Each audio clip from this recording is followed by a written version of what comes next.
Doctor ইউনূসের থাকার জন্য এরই মধ্যে প্রস্তুত হয়েছে রাষ্ট্রীয় অতিথি ভবন যমুনা। সেখানে আছেন সহকর্মী জাহিদুল বাশার। সরাসরি চলে যাচ্ছে তার কাছে।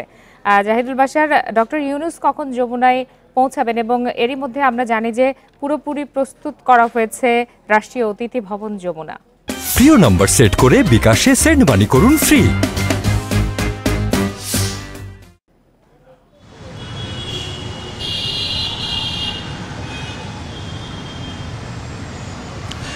দেখুন, বাংলাদেশে এই মুহূর্তে কিন্তু কোনো সরকার ব্যবস্থা নেই। আর মাত্র ঘণ্টা দুয়েকের মধ্যেই নতুন যে অন্তর্বর্তীকালীন সরকার তার শপথ নিতে যাচ্ছে।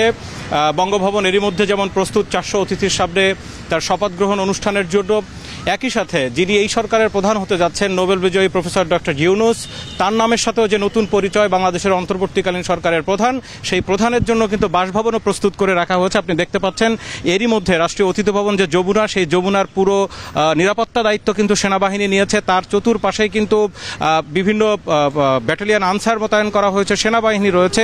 অর্থাৎ একটি সরকারের প্রধানের যে বাসভবনের যত ধরনের নিরাপত্তা দেওয়া দরকার সবকিছু কিন্তু এরই মধ্যে সম্পন্ন করা হয়েছে।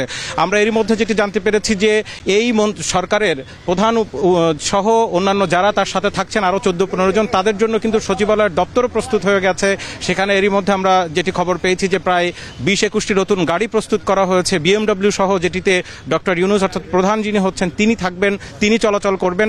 তার মানে তার জন্য পুরো প্রস্তুতি কিন্তু নেওয়া হয়ে গেছে। ডক্টর ইউনূস এর আগে আমরা ছিলাম দুপুরের দিকে ঢাকা আন্তর্জাতিক যেই শাহজালাল আন্তর্জাতিক বিমানবন্দরে, সেখানে তিনি অনেকক্ষণ অবস্থান করেছেন। 2:10 থেকে কিন্তু একটা দীর্ঘ সময় 4টার পর পর্যন্ত প্রায় কিন্তু তিনি সেখানে ছিলেন এবং সেই সময় সেখানে যারা শিক্ষার্থীদের এই আন্দোলনের প্রধান সমন্বয়ক যারা ছিলেন সেই 8-10 জনের সাথে তিনি সেখানে বৈঠক করেছেন। সেখানে 3 বাহিনী প্রধানরা তাকে রিসিভ করেছে। এর পরপরই কিন্তু তিনি সেখান থেকে যে গুলশানের বাসভবন তার, সেই গুলশানের বাসভবনে গেছেন এবং এখন পর্যন্ত আমরা যতটুকু খবর পেয়েছি যে সেখান থেকেই তিনি সরাসরি বঙ্গভবনে যাবেন এবং সেখানে তিনি শপথ গ্রহণ করবেন। এই শপথ কিন্তু শুধু প্রধানের একার নয়, তার সাথে আরও যারা আছেন তারাও একই সাথে রাষ্ট্রপতির কাছে শপথ গ্রহণ করবেন এবং তারপরে বাংলাদেশ অন্তর্বর্তীকালীন সরকার পেতে যাচ্ছে। তো এরই মধ্যে সমস্ত কার্যক্রম শেষ হয়ে গেছে। ডক্টর ইউনূস তিনি বিমানবন্দরে গণমাধ্যমের সাথে যে কথা বলেছেন সেখানে কিন্তু তিনি স্পষ্ট করেই কয়েকটি বিষয় গুরুত্ব দিয়েছেন। তিনি বলেছেন যে এই মুহূর্তে সবার আগে অন্তর্বর্তীকালীন সরকার অর্থাৎ তার প্রথম দায়িত্ব হচ্ছে দেশের আইন শৃঙ্খলা বাহিনী ঠিক করা এবং তিনি বলেছেন তরুণদেরকে, অর্থাৎ যেই সমন্বয়ক তাদের বলেছেন তরুণদেরকে তার সাথে থাকতে, তাদের মনের মতো করে দেশ গড়তে।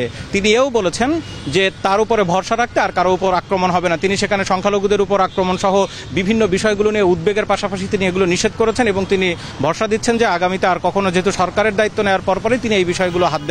তবে এই পুরো ব্যবস্থায় বাংলাদেশ যেহেতু এই ধরনের পরিস্থিতিতে নতুন, একটা না এতক্ষণ সাংবিধানিক যে সংকট হয়ে তৈরি হয়েছে, এই পরিস্থিতিতে বাংলাদেশ স্মরণকালের কাছাকাছি সময় পড়েনি। 50 বছরের ইতিহাসে এরকম নতুন অভিজ্ঞতার দেশে তাকে শক্ত হলে হাত ধরে রাষ্ট্র পরিচালনা করা নিশ্চয়ই চ্যালেঞ্জিং। জানাচ্ছিলেন সহকর্মী জাহিদুল বাশার।